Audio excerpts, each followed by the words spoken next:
Alléluia. Gloire à Dieu pour ces moments. Comme je dis chaque dimanche, l'Église est une famille. Et c'est une famille qui se rassemble pour écouter la parole de Dieu, pour adorer le Seigneur ensemble. Dans le livre de Matthieu, mais je crois que tous les évangiles l'enseignent, c'est Matthieu chapitre 21, à partir du verset 1. Il raconte l'histoire que Jésus avait été avec ses disciples et Jésus envoie ses disciples en mission. Il leur dit, allez à tel endroit et vous verrez deux animaux. La Bible appelle l'un l'ânon et l'autre, si vous connaissez, l'ânesse. OK, c'est bon tout le monde? Et il envoie, il dit, allez chercher ces deux animaux. Et vous allez à un endroit spécifique qui se trouveront là. Et quand on fait quelques recherches bibliques, on se rend compte que l'ânon et l'âne sont parentés. Et l'ânesse sont parentés. Et Jésus s'est servi de la filiation là pour entrer à Jérusalem. La notion de filiation et la notion de famille est très importante pour le Seigneur. Il n'utilise pas des gens simplement en solo pour faire d'eux, il utilise aussi des familles. Et quand Jésus est venu, il s'est servi de, on pourra expliquer ça un peu plus tard, il s'est servi de l'ânon et l'ânesse. Et il est rentré en même temps avec eux. Alléluia, le petit d'une ânesse. Voilà. Donc c'est exactement comme ça comment le Seigneur fait. Le Seigneur ne vient pas simplement nous muscler, nous donner une force à nous personnellement. Il vient nous construire, nous et notre famille. Rappelez-vous que, comme je disais la semaine dernière, que quand un enfant naît, en fait, il ne naît pas seul dans l'espace. Ça, ce sont des esprits. OK? En temps normal, l'enfant vient dans le ventre d'une maman, par l'entremise d'un papa, bien sûr. Et quand il naît à l'hôpital, il naît dans un environnement où il est accueilli par une mère et par un père, ou encore par des sages-femmes et des gens qui sont du domaine médical, pour entretenir l'enfant. Et quand l'enfant naît, on envoie l'enfant dans une famille. Papa et maman sortent de l'hôpital avec l'enfant dans les bras. N'est-ce pas, ça vous est arrivé pour ceux qui ont passé par là. Ceux qui sont beaucoup passés par là, je crois que votre tour arrive. Et quand vous rentrez à l'hôpital avec l'enfant, à la maison avec l'enfant, vous commencez à prendre soin de l'enfant. Vous avez réservé une pièce où l'enfant doit dormir et un certain nombre d'affaires pour prendre soin de l'enfant. L'enfant n'arrive pas dans un contexte de solitude, il arrive dans un contexte de famille. Alléluia. Même Jésus a respecté ça. Il est venu dans un contexte de famille. Pourtant, Dieu tout-puissant, Dieu omnipotent, fait homme, mais il est venu dans un contexte où, dans une famille, il a un père et une mère, etc., etc. Ça, c'est très important. Quand vous l'avez compris, vous comprenez l'importance de l'Église.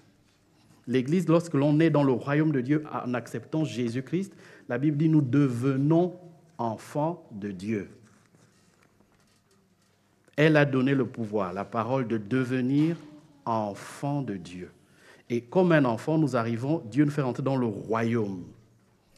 Maintenant, ce qui se passe, c'est que dans cette dimension-là, la dimension d'église et de famille, c'est une dimension où cet enfant doit grandir et être encadré dans sa foi, dans sa marche, comme avec nos enfants à la maison.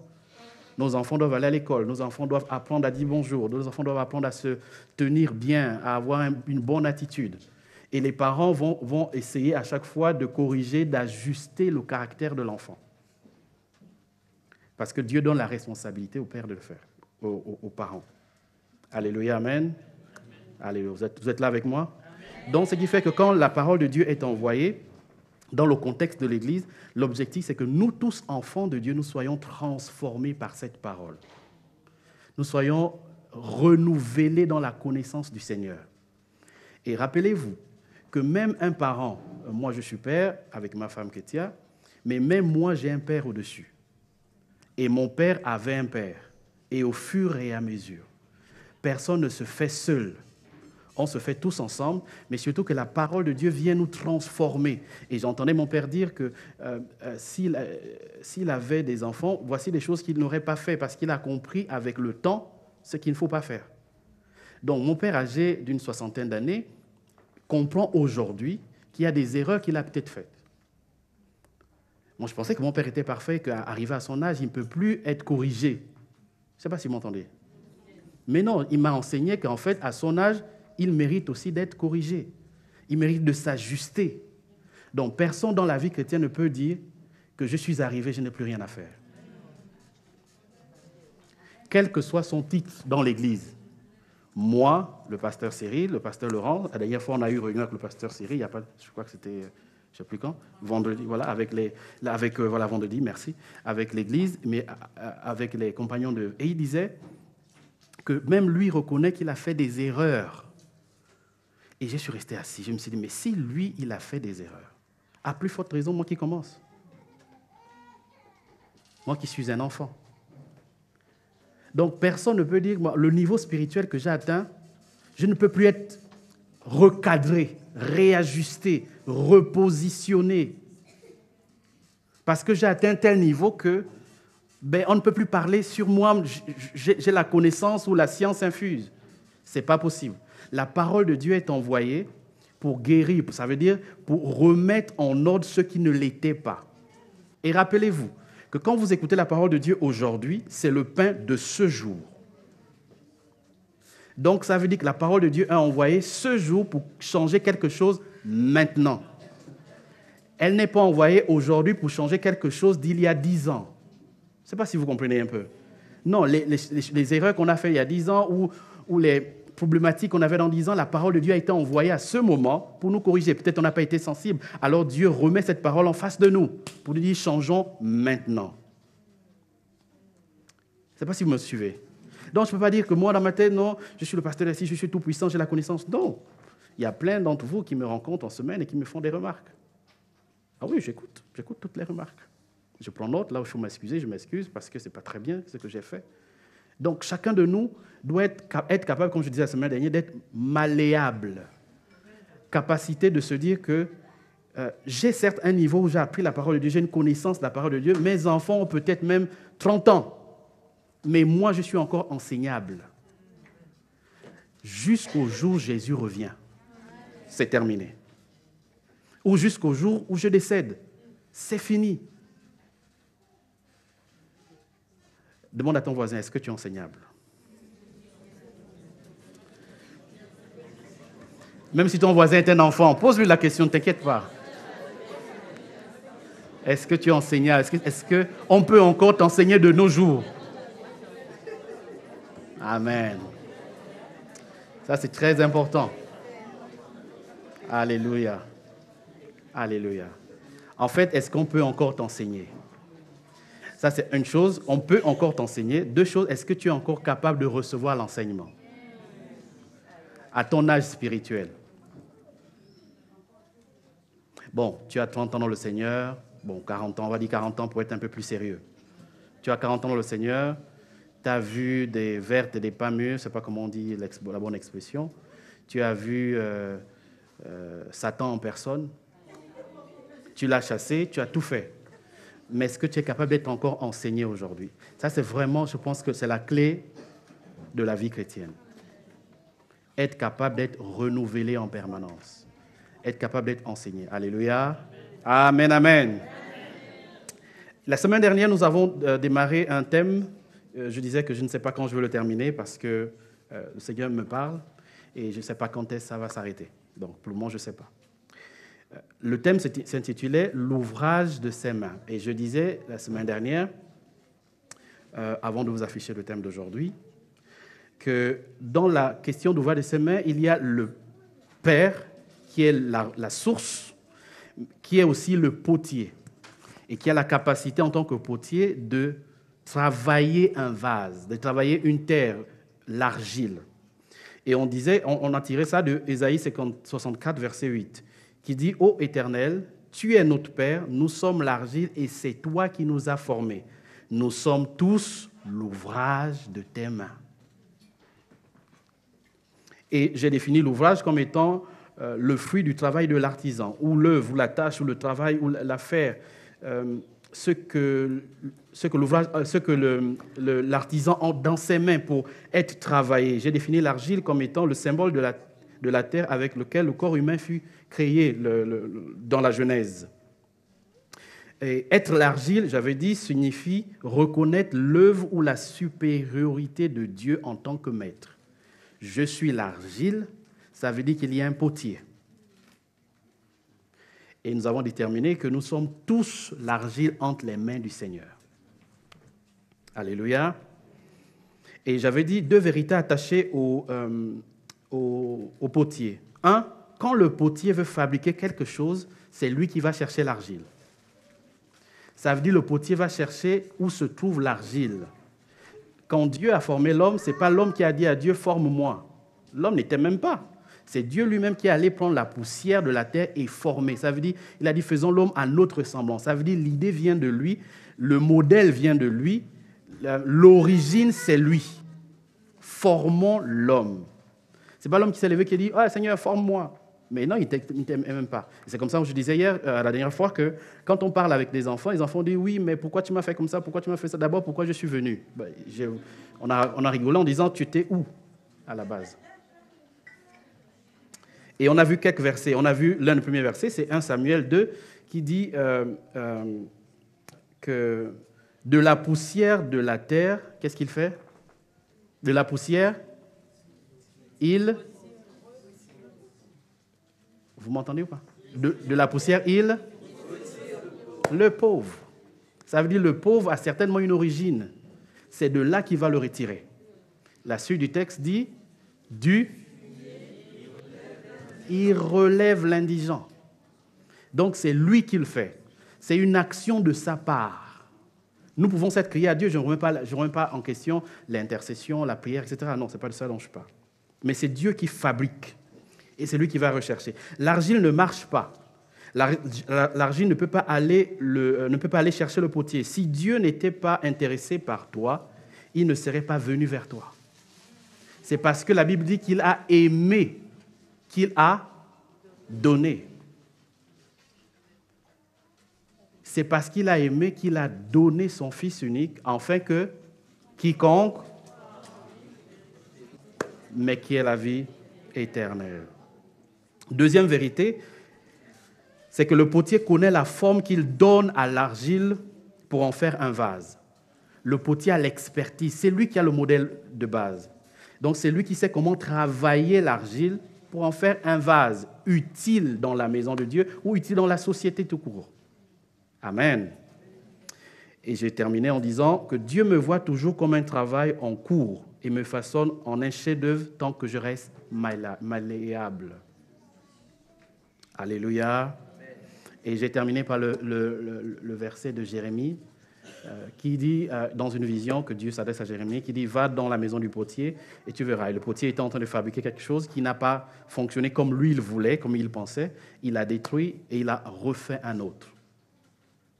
Et cette image est très importante. C'est que Dieu, parfois, en nous, il va casser certaines choses pour reconstruire à son plan, selon son plan.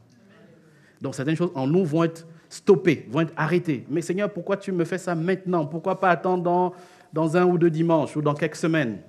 Non, Dieu a le pouvoir de faire ce qu'il souhaite. Alléluia. Et aujourd'hui, nous allons aborder une autre partie, la suite.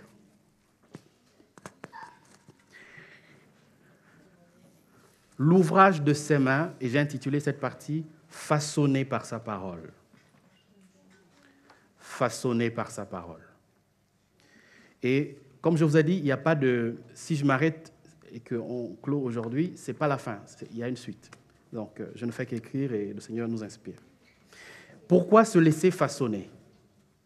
Pourquoi être l'argile dans les mains du Seigneur? Pourquoi nous devons nous laisser travailler?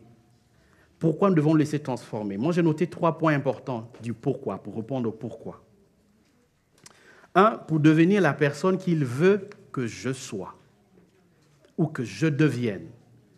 C'est pour devenir. Pourquoi je dois me laisser faire? Pourquoi je dois laisser le Seigneur le faire en moi? Attention, je ne parle pas de pourquoi l'Église doit faire ceci pour quelqu'un. Ce n'est pas de ça dont je parle. Je parle dans le secret à la maison ou dans la société en général. Donc, ce que j'enseigne n'est pas lié à l'Église au sens strict du terme. Oui, c'est lié au fait que moi, en tant que chrétien, pourquoi me laisser transformer? Vous savez que quand Jésus vient nous sauver, ben, il nous sauve, notre âme est régénérée, restaurée, réconciliée avec lui. Mais ça ne s'arrête pas là. Si nous mourons ce jour, nous sommes sauvés. Mais si nous continuons de vivre sur terre, le Seigneur, par sa parole, nous transforme tout le temps. Je ne sais pas si vous me suivez. Tout le temps. Donc, pour devenir la personne qu'il veut que je sois. Et là, j'ai trouvé un texte magnifique que vous connaissez tous, dans Jérémie. Si on peut l'afficher, j'aimerais qu'on le lise ensemble, s'il vous plaît. Allons-y ensemble. Car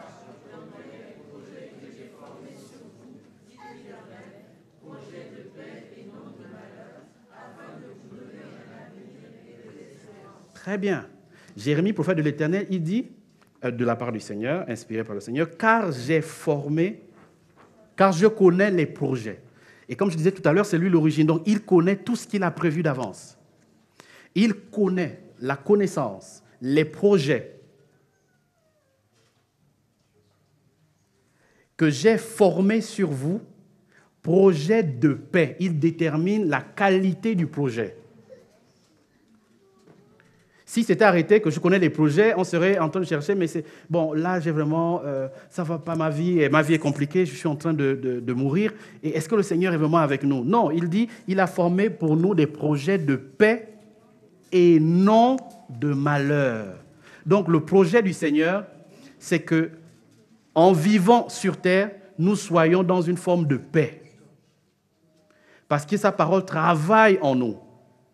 Et afin de vous donner un avenir, c'est-à-dire que son projet de paix est rattaché à un avenir. Mais pas lequel? Un avenir et de l'espérance. Ça veut dire que même quand ça ne va pas, le projet de Dieu, c'est de devenir comme il veut que je sois. Qu'est-ce qu'il veut? Des projets de paix. Oui, maintenant je suis dans un mariage où ça ne va pas, où je suis dans une vie, j'ai toutes les difficultés, etc., etc., etc. Dieu a des projets de paix, quel que soit par quoi tu passes. Il a des projets de paix. Deuxième point, il le fait, il nous façonne pour que nous soyons rassasiés de son travail.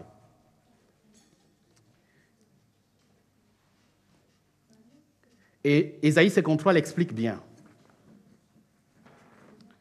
C'est un texte que nous connaissons tous parce que le pasteur Cyril nous en parle souvent.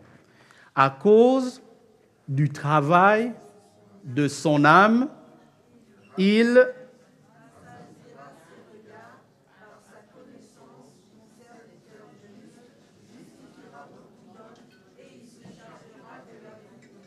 j'aime bien avant le point virgule. À cause du travail de son âme, à cause de ce qui est en train de se faire en lui, par la parole de Dieu, le juste dans d'autres versions, mais ici on dit « il rassasiera ». Ça veut dire qu'il sera rassasié de quoi? Il rassasiera, mais les regards de qui? Les regards de qui?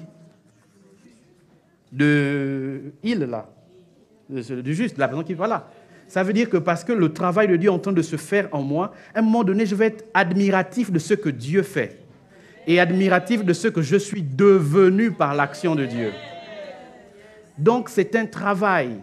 Si on considère comme c'est un travail, ça veut dire qu'il y a un travailleur derrière. Il y a quelqu'un qui fait le travail derrière. Il y a l'ouvrier qui est en train de manipuler l'ouvrage. Et à la fin, il se dit « Waouh !»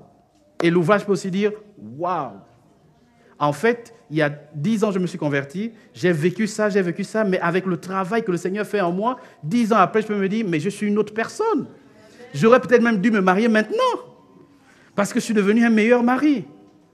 Je ne sais pas si vous comprenez un peu l'idée. Parce que je suis devenu une meilleure femme, parce que je suis devenu une meilleure personne. Mais non, Dieu permet tout ça pour nous travailler aussi. C'est de ça dont on parlera tout à l'heure. Donc, pourquoi Dieu le fait? Pourquoi se laisser façonner? Pour être heureux après et pour jouir de ce regard-là. Et se dire, j'ai été travaillé, le Seigneur m'a travaillé vraiment. Il a modifié en moi des choses pour lesquelles il fallait forcément que ça s'arrête. Tout le monde me suit? Amen. Et le dernier point, pourquoi se laisser façonner? Pour élargir l'espace de ma tente. Mais je vais remplacer tente parce que je crois que le Seigneur m'a enseigné là-dessus. Je vais remplacer tente pour élargir l'espace de mes émotions. Pour élargir l'espace de mon caractère. Pour élargir l'espace de mon cœur.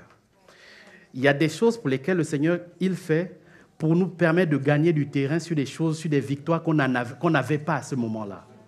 Donc, il y a des terrains que nous devons conquérir. Et ces terrains ne sont pas juste des terrains physiques, ce sont aussi des terrains émotionnels. Alléluia. Donc, Dieu nous construit pour élargir un espace. Et l'espace, c'est l'étendue indéfinie qui contient ou qui entoure des choses. Un espace donné. Il veut élargir cela. C'est le plan divin de Dieu. Il va élargir l'espace de mes compétences. Ça veut dire qu'au fur et à mesure que je vais me perfectionner dans un art, je vais, par la grâce de Dieu, gagner en valeur sur le marché du travail. Je vais gagner en valeur sur le marché de la société dans laquelle je travaille. Parce que j'aurais pris du temps de me perfectionner dans un domaine donné, je serai recherché par des gens. Regardez. Une jeune femme, je crois qu'elle va, avant d'être mariée, elle va travailler, elle va élargir l'espace de sa tente. Elle va devoir travailler sur des attitudes qui ne sont pas conformes à Dieu. Elle va travailler dans des domaines pour lesquels le Seigneur doit venir gratter, enlever, nettoyer, polisser et mettre un nouveau revêtement. Va devoir travailler cela. Pourquoi? Parce que le Seigneur a un plan, elle doit se marier à quelqu'un. Alors, il y a des espaces et des moments donnés où ça doit être élargi. Élargi, tu es trop, on dit ça comment, étroit ou non, c'est pas ça l'expression, je crois restreint ou c'est trop étriqué cet espace-là. Il faut élargir. Alors, Dieu va permettre que parfois on te tape dessus pour élargir l'espace. Dieu va permettre qu'on te sanctionne. Regardez les enfants. Dans nos maisons, les enfants vont devoir cogner sur eux à des moments pour dire que ce caractère, il n'est pas bon. Il n'est pas bon. Il faut que tu migres vers un autre domaine qui est important. Par exemple, tu ne sais pas partager tes jouets. Alors on va cogner dessus, on va marteler dessus pour que l'enfant apprenne à le faire. Donc il va gagner un espace supplémentaire dans son cœur. Je ne sais pas si vous me suivez. J'essaie de descendre le langage parce que j'ai des enfants aussi avec moi. Amen. Dieu ne sauve pas que les adultes, il sauve les enfants. Et on ne prêche pas les théories pour les adultes. Non, on enseigne la parole de Dieu aussi pour les enfants. Donc, il y a des domaines dans ma vie pour lesquels j'ai la colère en moi. Mais un espace doit être créé pour élargir l'espace de ta tente, élargir l'espace de tes émotions. Pour qu'à un moment donné, tu partes d'un point A à un point B. Tu partes de la colère à l'amour. Tu partes de la haine au fait d'aimer les gens concrètement. Mais c'est Dieu qui le travaille. Donc l'espace de ma tente, j'aimerais que vous le compreniez dans l'idée de la pensée de cette année, c'est élargir des domaines dans lesquels je n'ai pas été ou que j'ai parfois mal été. Ou les conceptions dans lesquelles j'ai été m'ont fermé, m'ont réduit un certain nombre de possibilités. Donc il faut que j'aille ailleurs. Il faut que je migre dans un domaine spécifique. Donc j'élargis l'espace, le contour de ma personne. J'élargis, je vais creuser et aller vers d'autres domaines importants. Sinon, je vais naître. Et rappelez-vous, lorsqu'un enfant naît et que sa croissance n'est pas évidente pour les médecins, les parents, on dit qu'il a un handicap. Écoutez bien ce que je dis.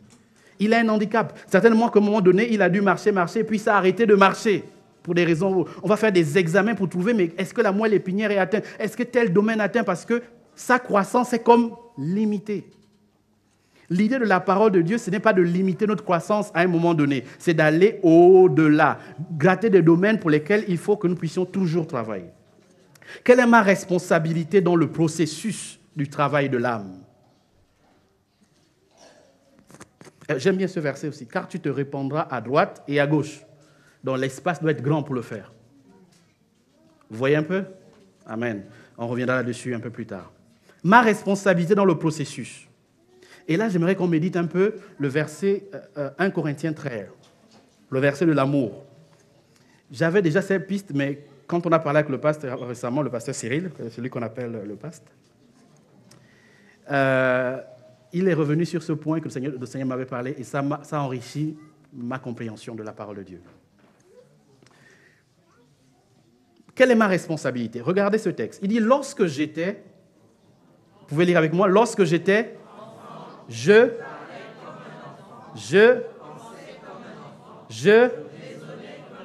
stop. 3 verbes. Parler, penser, raisonner. On peut le dire avec moi les 3 verbes, s'il vous plaît? Parler, penser, raisonner. Comme quoi? Un enfant. Il ne faut jamais qu'on vous le dise. Ça veut dire que ma conception était limitée à un âge donné. Selon les connaissances de cet âge-là. Je parlais comme ça, je pensais comme ça. Parce que quelqu'un dit tel homme pense, tel il est. Quelque chose, je ne sais pas qui l'a dit, mais ça me vient maintenant. Donc, je parlais comme un enfant. Je faisais tout comme un enfant. Lorsque je suis... Non, attendez, gardez le verbe. Lorsque je suis devenu. Qui est devenu, le Saint-Esprit ou vous? Donc, lorsque je suis devenu, qu'est-ce que j'ai fait? J'ai fait disparaître ce qui était de l'enfant. Point.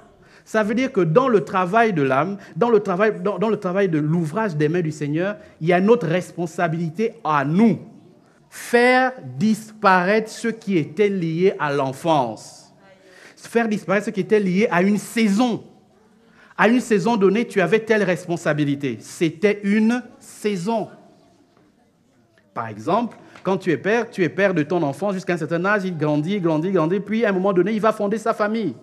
Donc, tu étais juridiquement responsable de lui pendant une saison de sa vie. Est-ce que vous m'entendez? Passé cette saison, il devient un adulte responsable de sa propre vie. Donc, dans le travail que nous faisons, je suis devenu, lorsque je suis devenu comme un homme, donc devenu un homme responsable, j'ai fait disparaître ce qui était rattaché à une ancienne saison.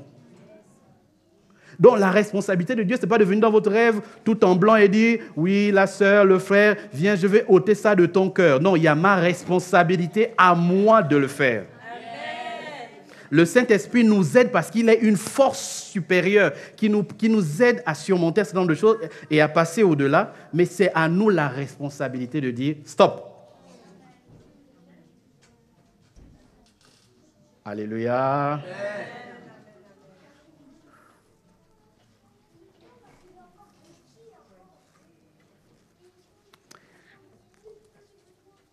J'aime bien ce texte, franchement. Faisons disparaître ce qui est de l'enfant. Ce qui est de l'enfant, c'est quoi? C'est que je pleurniche tout le temps. Je crie pour ceci, je crie pour cela. Je suis responsable de rien. Les autres sont le problème et moi, je ne suis jamais le problème. Ce sont les autres qui me voient mal et non moi, et moi, je suis parfait. C'est ça l'enfant. Décrivons nos enfants. C'est ça. On te dit de rester là. Non, toi, tu vas être en mouvement parce que tu connais beaucoup. Et quand tu vas, tu te cognes quelque part et tu reviens au plan B. Le père dit, mais je t'avais dit de ne pas partir toucher ce fer. C'est pas ça? Non, entendons-nous avec la parole de Dieu, c'est pas ça? C'est ça. Bon, pour ceux qui ont encore des enfants comme Yessa, trop petits, ils n'ont pas encore cette expérience. Mais bientôt, ça arrive. Je fais un coucou à mon ange préféré. Amen. Donc, je raisonnais comme un enfant. Je raisonnais comme un enfant. Je suis maintenant devenu grand. Ça veut dire que entre l'enfance et être grand, il y a un certain nombre d'épreuves qui sont passées par là pour me former à devenir homme. Il y a un certain nombre de réprimandes, il y a un certain nombre d'ajustements, d'apprentissage, d'éducation qui ont fait ce travail de l'enfant devenu homme. Ah non, pasteur, tu sais, à l'église, on ne m'aime pas beaucoup. J'entends ça avec mes enfants à la maison. C'est les caractères d'enfants.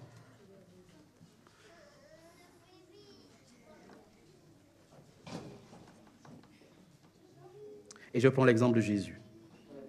Deuxième point, ma responsabilité, c'est suivre l'exemple de Jésus. La Bible dit dans Luc 2, 52, « Et Jésus croissait en sagesse, en stature et en grâce devant qui ?»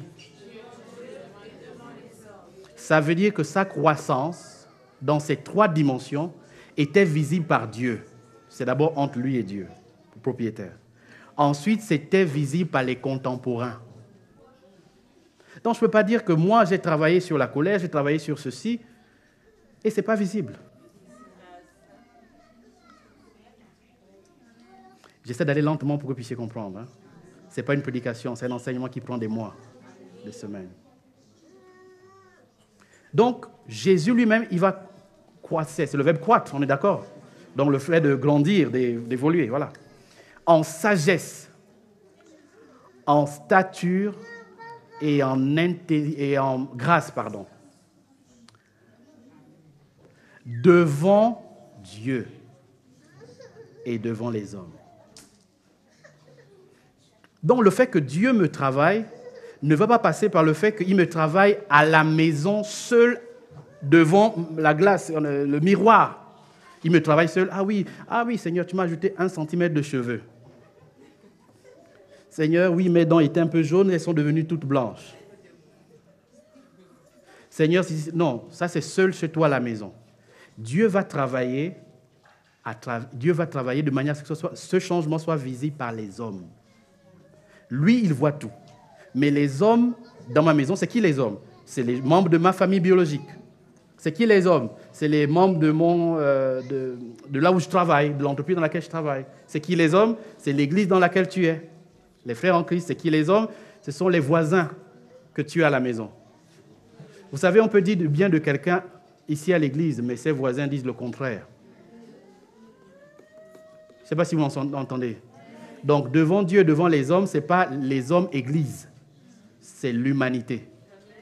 Les gens qui te côtoient au quotidien. Ils doivent être capables d'attester sagesse, stature, grâce. Mais tout ça, Jésus n'avait pas encore été investi. Ça veut dire qu'il n'avait pas encore l'aura qu'il a eu, la puissance qu'il a eu, les miracles qu'il a eu et tout ce qu'il a eu. Non, il était en croissance. Alléluia. Il était en croissance. Mais non, ça je vais devenir un peu plus tard. J'ai fait les calculs de ma vie. Je pourrais devenir un peu grand en stature, en croissance.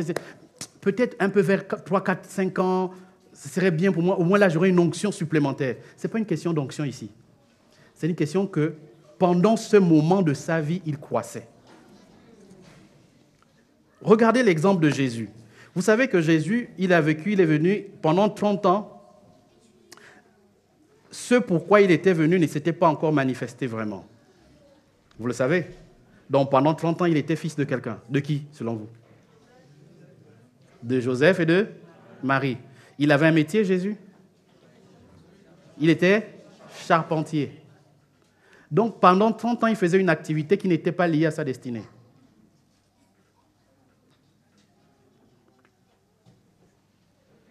Jésus est le sauveur de l'humanité, il n'est pas le charpentier de l'humanité. Est-ce que vous me suivez? Donc, pendant 30 ans, Jésus apprenait, Jésus se formait, Jésus grandissait jusqu'au jour où un certain nombre de choses, selon le plan, devaient se manifester. Donc, ça veut dire que, en tant que chrétien, tout ça, je ne dois pas manifester ce pourquoi on va parler aujourd'hui, parce que je chante. Mais non, ça n'a rien à voir avec la chanson. Ça n'a rien à voir avec la prédication. Ça n'a rien à voir avec le fait de venir balayer l'église. C'est un travail perpétuel et qui se fait dans le secret d'abord. Et Jésus n'était pas connu par les contemporains de ce temps. Il n'était pas connu au point où c'était le sauveur qui a fait des miracles et les foules le suivaient. Non! Donc, il y a certaines choses dans notre vie que l'on doit travailler à une saison bien donnée, à un moment bien donné, parce que le Seigneur permet que pendant cette saison, vous ayez peut-être moins de visibilité pour travailler dessus. Alléluia. Vous ayez moins de visibilité pour ajuster cela. Et je vais terminer par ce point, le Proverbe 30. J'aime bien ce verset parce que ce n'est pas de moi, c'est le pasteur Cyril qui en parle généralement. Et vous le connaissez aussi. Si l'orgueil te pousse à des actes de... Qu'est-ce que tu dois faire? Et si tu as de... Que dois-tu faire? Oh, mais pourquoi Jésus, si j'ai des actes de folie, viens me délivrer. Chasse le démon de folie en moi. Non, mais non, revenons en arrière, s'il vous plaît. Non, mais j'ai des mauvaises pensées, Seigneur. Viens shooter ces mauvaises pensées de ma tête. À un moment donné, l'une des actions, c'est mettre la main sur ma bouche. Ça veut dire qu'il y a ma responsabilité qui est engagée. La suite du verset. Car la pression du lait produit de la crème. Retenez bien l'expression pression. La pression du nez produit du sang. Vous le savez ou pas? Ça c'est vrai, non? Vous pouvez tester. Et la pression de la colère produit des querelles. Alléluia. La pression de la colère produit les querelles. Là, produit les. Ça dit que ça ne s'arrête pas. Ça, les rejetons, ça c'est pour produit. Donc ma responsabilité, faire taire l'enfance. Suivre l'exemple de Jésus. 2, mettre ma main sur ma bouche à des moments. Quand Dieu travaille en nous, il faut parfois se taire et laisser le Seigneur travailler en nous. Alléluia. Amen. Comment l'ouvrage est-il façonné? 1, par sa parole. Dieu nous façonne de quelle manière, pour venir au thème d'aujourd'hui? Par sa parole. Et là, j'ai Hébreux 4, 12. Et on va le lire ensemble. Je vous fais beaucoup lire la parole de Dieu parce que c'est la base. Il y a des choses que je ne vous dis pas parce que je ne les ai pas maintenant, mais l'Esprit du Seigneur, en lisant la parole, vous enseigne directement. C'est ce qui est bien avec la parole de Dieu. On peut lire ensemble, s'il vous plaît, Hébreux 4, 12. Car la parole de Dieu est vivante. Attendez, elle est comment? Vivante. Elle travaille sur des vivants. Vous n'êtes pas mort, non? Vous êtes vivant. Elle travaille, prenez ça littéralement, elle travaille sur vous, vivant. Mort, c'est plus la peine. Très bien? Oui, peut-être mort spirituellement, mais mort, c'est pas la peine. Elle est plus tranchante qu'une épée pénétrant, jointure et moelle. Elle juge les sentiments et les pensées du cœur. Elle ne juge pas ce que l'on dit d'abord. Elle juge ce que l'on pense et les sentiments avec lesquels on gère toutes ces choses. Pourquoi? Parce que moi, je suis marié, je peux dire à ma femme, je t'aime. Mais le sentiment dans mon cœur peut être le contraire. Je peux dire à mon fils, je t'apprécie, mais le sentiment est différent. Donc, la parole de Dieu ne limite pas à ce que l'on dit. Ça travaille ce que l'on est pour nous amener à ce que lui, il veut que nous soyons désormais. Donc, vous pouvez mettre des cheveux rouges. C'est beau, c'est bien. Cheveux rouges, rasta et tout. On dit ça comment, les mèches, perruques. C'est bien, c'est visible. Mais ce n'est pas ça, peut-être, je pense, l'objectif. Donc, elle juge les sentiments et les pensées du cœur. Le travail dont nous parlons, dans le fait d'être ouvrage qui est travaillé par Dieu, c'est que dans cette dimension, le Seigneur ne travaille pas sur ce que je dis aux frères. Par exemple, je peux aller voir la sœur Béatrice et lui dire, bon, tu sais, moi, je suis un peu gêné dans l'église, il y a ça. Ça, c'est ce qu'elle entend. Le Saint-Esprit n'entend pas ça. Le Saint-Esprit, lui, il voit les pensées originales. Il voit les pensées du cœur, les sentiments de base et les racines. On peut dire, non, écoute, sœur Béatrice, non, mais tu sais, ne prends pas ça mal. Hein. Non, s'il te plaît, Jeannette, non, prends ça bien. Témi, prends ça bien. Non, en fait, ce n'est pas pour te blesser. Mais en fait, le Seigneur sait la motivation. Voilà pourquoi il envoie sa parole pour travailler d'abord l'intérieur, le secret. Je prends des exemples en nous parce qu'on est visible, mais je peux prendre des exemples entre mari et femme, entre père et enfant. Parfois, le père va dire, non, je te tape pour te faire apprendre des choses. Ce n'est pas vrai. Le Saint-Esprit, c'est la raison fondamentale. Parce que peut-être, tu ne veux pas que certaines situations de ta vie se reproduisent dans la destinée de tes enfants. Donc, tu corriges l'erreur, mais en fait, tu n'es pas en train de corriger l'erreur. Tu essaies de stopper un processus qui a démarré longtemps. Et Dieu sait que, non, en fait, tu n'es pas en train de corriger l'enfant. L'enfant n'apprend rien. C'est toi-même qui es en train de faire un certain nombre de choses, de travail dans ton cœur.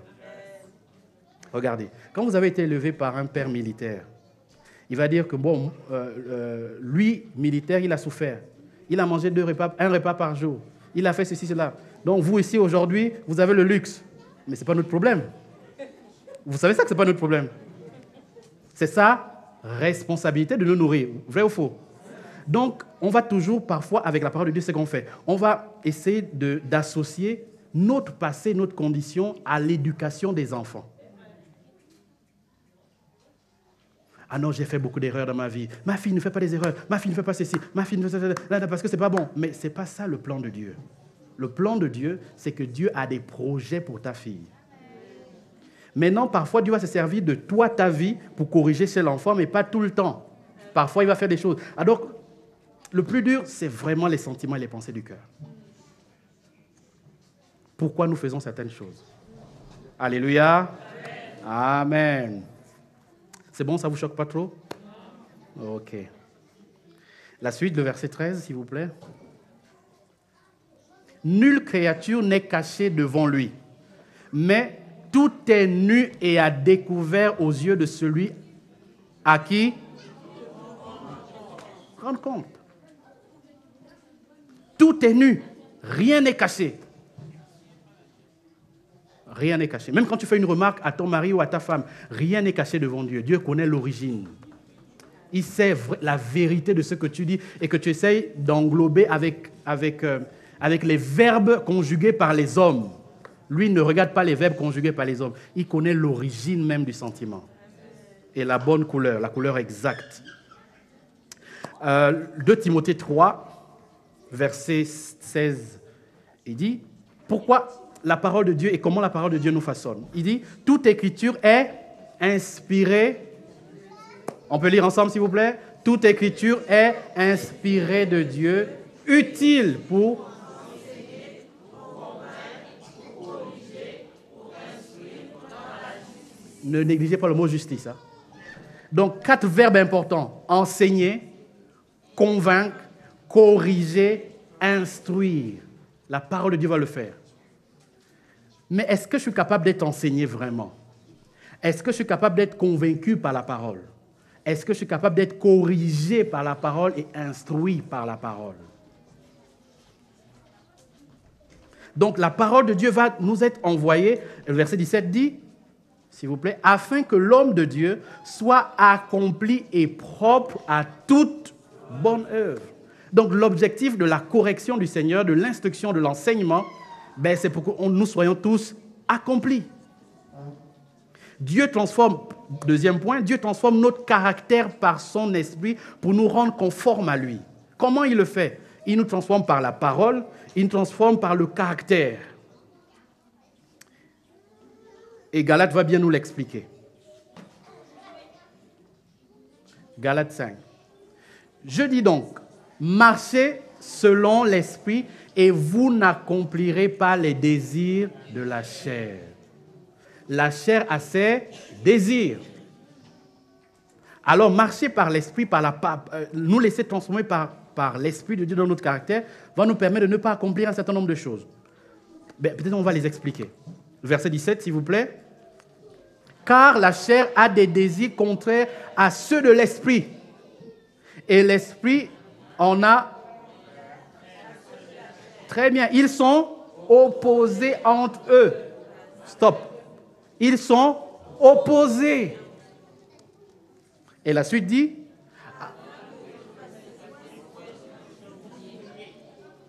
afin que vous... Donc le principe de la parole de Dieu, ce n'est pas de nous laisser faire ce que nous voulons. La parole de Dieu, c'est de nous corriger et de nous permettre de pratiquer de bonnes œuvres. Verset 18. Si vous êtes conduits par l'Esprit, vous n'êtes point sous la loi. Or, les œuvres de la chair sont manifestes. Ce sont... Est-ce qu'on peut lire ensemble, s'il vous plaît?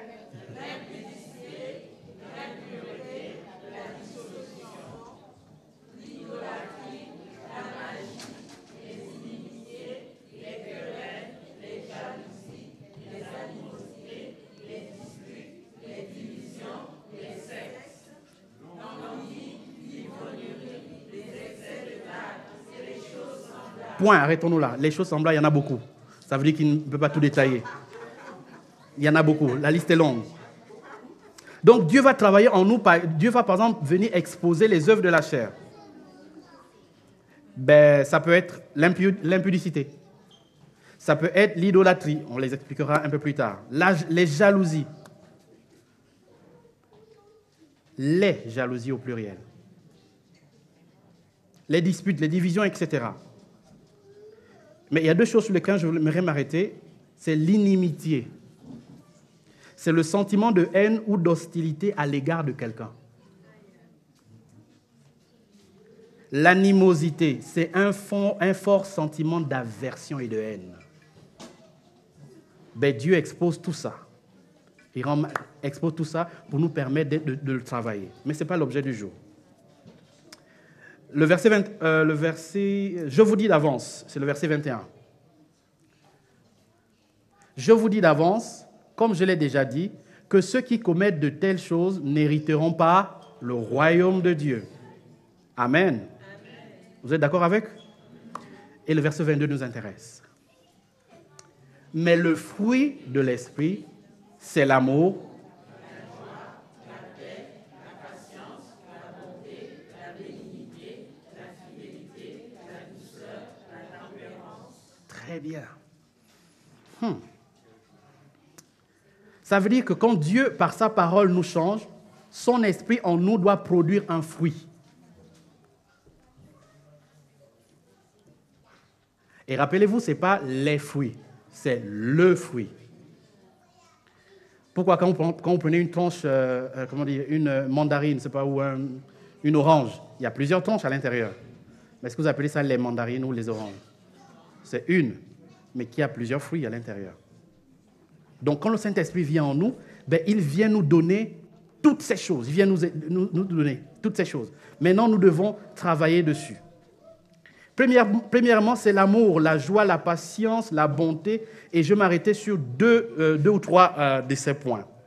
Le premier point, c'est la bénignité. Vous savez ce que c'est?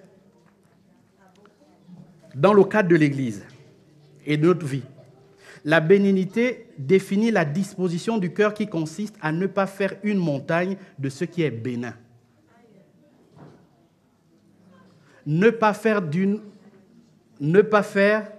une montagne de ce qui est bénin, de ce qui est sans gravité, à savoir examiner les choses dans leur juste proportion, même à minimiser une situation au lieu d'en faire un problème. Ça fait partie du fruit de l'esprit.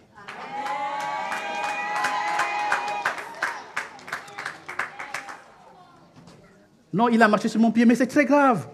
Non, mais c'est pas possible. Il a failli me couper le pied. Non, entre marcher et couper, c'est quand même... Vous comprenez? Non, mais pourquoi tu m'as parlé comme ça? Je ne suis pas d'accord, mais en fait, il ne t'a pas dit qu'il te tue. C'est juste un petit mot que ta femme ou ton mari ou ton frère, ton jumeau, c'est pas qui t'a dit. Un petit tue. Mais tu en fais une montagne. Ce fruit est à travailler au-dedans de nous. Parce que parfois même, on exagère des choses qui sont simples. Être bienveillant, est bienveillant celui qui sait agir de manière à arranger les choses au lieu de les compliquer, de les aggraver, qui trouve une solution paisible et favorable pour tous. Bienveillant, plein de douceur. Qualité d'une personne bienveillante et douce, c'est-à-dire c'est un caractère ou une qualité consistant à être bon, doux, indulgent. La bienveillance définit la bénignité comme la disposition favorable du cœur à l'égard de quelqu'un. C'est avoir de l'indulgence, de la compréhension envers les autres. Ça veut dire que tout ce que les autres font n'est pas forcément grave. Le ciel ne tombera pas ce jour. On ne mourra pas ce jour. Je précise bien, écoutez bien, consiste à ne pas faire une montagne ce qui est bénin. Ça vient de ce mot, bénignité. Ce qui est bénin, n'en faisons pas une montagne. Ah non, c'est toujours comme ça dans l'église. Je prends le cas de l'église, on est présent. Ah, c'est toujours comme ça dans l'église. Les pasteurs sont toujours comme ça. C'est bénin. N'en fais pas une montagne. C'est juste un aspect qui a mal raté ou qui a mal faussé. Ah non, la sœur est toujours comme ça. Non, mais toujours est un peu un mot de trop. La sœur l'a fait, mais ce n'est pas grave. mais elle est toujours comme ça, c'est un peu exagéré. Alors la parole de Dieu va nous aider à ne pas exagérer, va travailler en nous ce caractère qui fait qu'on exagère tout. Allô, oui frère, comment tu vas? Oh pasteur, ma vie est coulante là en ce moment. Tu n'es pas en train d'exagérer un peu? Non, tu n'as juste pas d'argent. Aussi simple que ça.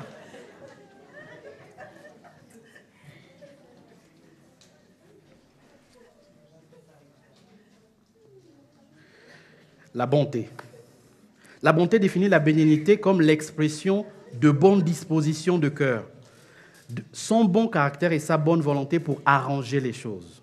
Avoir de bonnes dispositions de cœur les uns envers les autres favorise la recherche d'une solution à tout problème. Tellement on a la bonté de Dieu en nous, on recherche les solutions plutôt que d'exposer les problèmes. Tout le temps, à tout moment.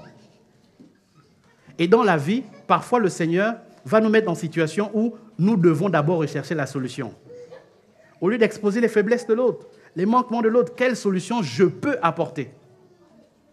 Quelle solution je peux faire? Qu'est-ce que je peux proposer? Et la parole de Dieu va nous aider à le faire en corrigeant cela. Comment le Seigneur nous façonne? En nous mettant dans des situations où la bénignité doit être exprimée, doit être mise en valeur, doit ressortir. Ça veut dire qu'il va enlever les mauvaises paroles et les exagérations par la parole de Dieu. On peut trouver une solution paisible et favorable pour tous, sans forcément aggraver la situation. Alors dans l'Église, je me méfie des gens qui aggravent les situations.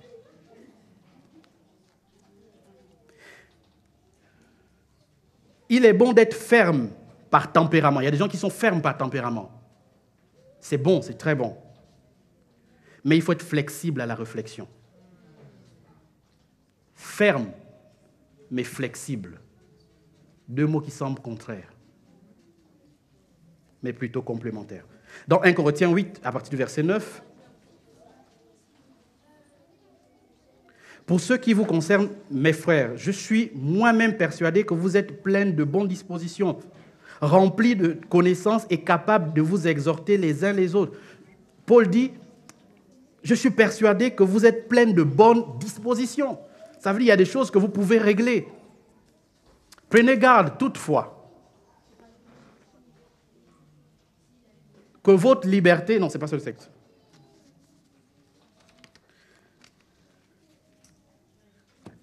Mais je peux l'exploiter. Donc on peut le mettre. Prenez garde toutefois que votre liberté ne devienne pas une pierre d'achoppement pour les faibles. Regardez. Ça veut dire que ce n'est pas parce que je suis libre et je connais, j'ai des avantages, que mes libertés doivent écraser les plus faibles. Verset 10. Car si quelqu'un te voit, toi qui as de la connaissance, assis à table dans un temple d'idole, sa conscience à lui, qui est faible, ne le portera-t-elle pas à manger des viandes sacrifiées aux idoles? Point d'interrogation. La suite. Ainsi, le faible périra par ta connaissance. C'est parce que toi, tu connais que tu as exposé l'autre à des problèmes, à des difficultés. Le frère pour lequel Christ est mort. Donc, ainsi, le faible périra par ta connaissance, le frère pour lequel Christ est mort. La suite, s'il vous plaît. En péchant de la sorte contre les frères, tu as péché contre qui? Les frères. Et en blessant leur conscience faible, vous péchez contre Christ. C'est pourquoi si un aliment scandalise mon frère, je ne mangerai jamais de viande afin de ne pas scandaliser mon frère. Si tu sais que quelque chose pour toi c'est bien à ta conscience, dans le cadre de l'Église et de la famille, ben, peut-être mieux de ne pas le faire devant les autres. Eh bien, pour toi c'est bien. Je ne vais pas citer des exemples parce que j'en ai plein. Alléluia. Alléluia. Et je vais terminer par 2 points. Deuxième point, la fidélité. la fidélité. Dans la Bible, la notion de fidélité est liée à la solidité et à la confiance. Être fidèle, c'est être solide et digne de confiance. Être fidèle, c'est être solide et digne de confiance. C'est la signification du mot « Amen » aussi. Amen vient du fait que ça signifie l'affirmation que Dieu est fidèle, donc on peut compter sur lui pour l'accomplissement, quand on dit Amen à la parole. Et je vais développer ces points-là plus tard. Et le dernier point, la douceur, que je voulais aborder aujourd'hui. J'aime bien le verset de Philippiens 4, à partir du verset 5. On peut lire ensemble, s'il vous plaît?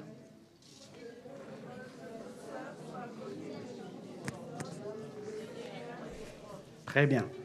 Voici ce que la Bible dit dans l'un des fruits de l'esprit. C'est que votre douceur soit connue. J'aime bien ce verbe et ça m'a toujours intrigué. C'est qu'en fait, Paul aux Philippiens parle de douceur.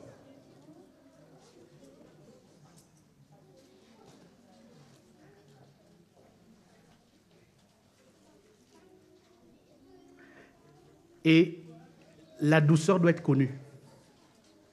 Vous savez, vous ne pouvez pas venir devant les gens, ou devant les frères, ou devant vos enfants à la maison et dire « Vous savez, moi je suis un papa doux ». Ce n'est pas toi qui dis ça. La douceur que tu dis doit être connue des autres. Ça veut dire que ce sont les autres qui peuvent dire que tu es doux. Je ne sais pas si vous me faites comprendre. On ne peut pas venir et dire « Ah non, moi je suis très doux de cœur ». Mais quand tu parles, les gens reçoivent des blessures. Il n'y a pas de relation entre « tu es blessé parce que je suis doux ». Je ne sais pas si vous comprenez ce que je dis. Tu es blessé, c'est-à-dire tu es offensé. Si c'est une personne, on va dire, oui, ça va, 2, 3, 4. Ah non, le frère tel parle très, très, très mal aux gens. Mais le frère va dire, ah non, moi je suis doux. Ah non, plus doux que moi, il n'y a pas. Non, que ta douceur que tu prononces doit être connue de tous. Ça veut dire que c'est nous, l'Assemblée, qui devons dire « Ah, maman Sandra est douce. » Alléluia. Ce n'est pas maman Sandra qui doit dire à l'Assemblée « Je suis douce, oh, je suis très douce. » Il y a scandale. Et les gens vont se retrouver, mais elle dit quoi? Elle a dit quel mot? Elle ne voulait pas dire le contraire de ça. Alléluia. La douceur. Et je vais développer la fidélité et la douceur la prochaine fois. Amen. Amen.